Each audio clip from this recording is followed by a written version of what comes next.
আমি পাটিসাপটা পিঠে বানিয়ে দেখাবো। ভীষণ সফট চালের গুঁড়ো দিয়ে বানাবো। বন্ধুরা, আমি পিঙ্কি, আমার রেসিপিতে সবাইকে স্বাগতম। আজ আমি পাটিসাপটা পিঠে বানিয়ে দেখাবো।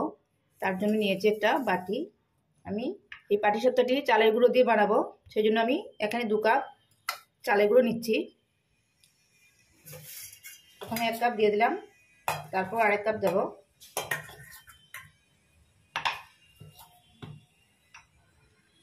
আরেক কাপ চালের গুঁড়ো দিয়ে দিলাম। এটা আমি ঘরে বানিয়েছি চালের গুঁড়ো।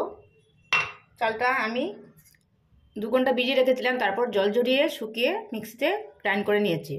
আপনারা কিনে চালও ব্যবহার করতে পারবেন। 2 কাপ চালের গুঁড়োর মধ্যে দিয়ে দিচ্ছি হাফ কাপ ময়দা।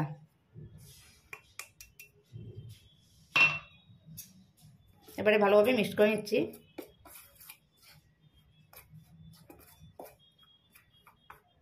দিয়ে দিচ্ছি হাফ কাপ চিনি। স্বাদটা আপনাদের পছন্দ অনুযায়ী দেবেন।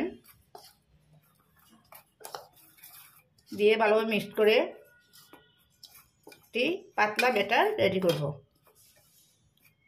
আমি দুধ দিয়ে ব্যাটারটি তৈরি করব, আপনারা জল দিয়েও করতে পারবেন।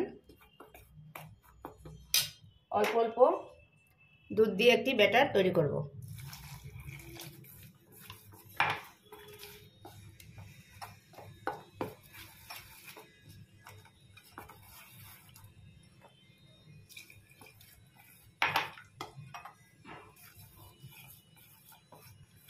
দেখেন ব্যাটারটি এরকম হবে, এরকম পাতলা হবে। আমি এই গ্লাস দিয়ে দুধ নিয়েছিলাম, অল্প রয়েছে, দেখেন এতটুকু রয়েছে। এবারে আমি রেখে দেব 15 মিনিটের জন্য।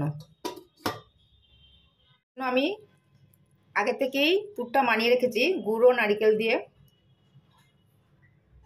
পাটিসাপটা পিঠাটি বানানোর জন্য আমি এটা তাওয়া বসিয়েছি, হালকা গরম হয়ে গেছে। অল্প আমি তেল ব্রাশ করে রেখে দিয়েছি। এবারে আমি ব্যাটারটি দিয়ে দেব।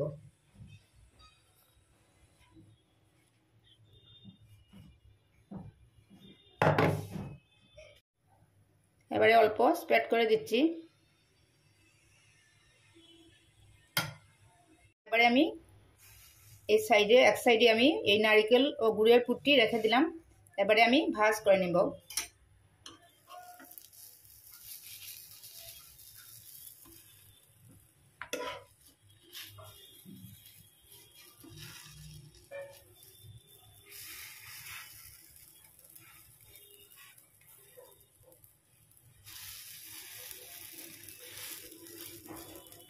দেখলেন তো বন্ধুরা, একটু হয়ে গেল। এবারে অপরটিও এইভাবে করে নিচ্ছি। কয়েক সেকেন্ড রাখার পর শুকিয়ে যাবে। তারপর আমি নারকেলের পুরটা দিয়ে দিলাম।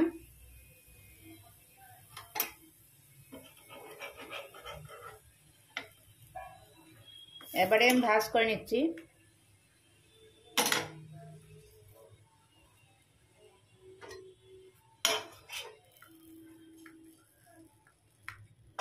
দেখলেন তো বন্ধুরা, খুব সহজে হয়ে গেল, একদম প্যানের গায়েও লাগেনি।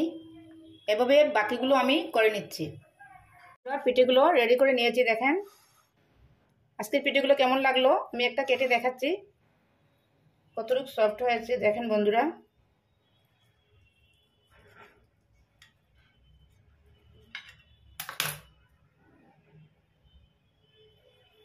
আজকের রেসিপিটি কেমন লাগলো বন্ধুরা? ভালো লাগলে লাইক কমেন্ট শেয়ার করবেন, আমার চ্যানেলটিকে সাবস্ক্রাইব করবেন।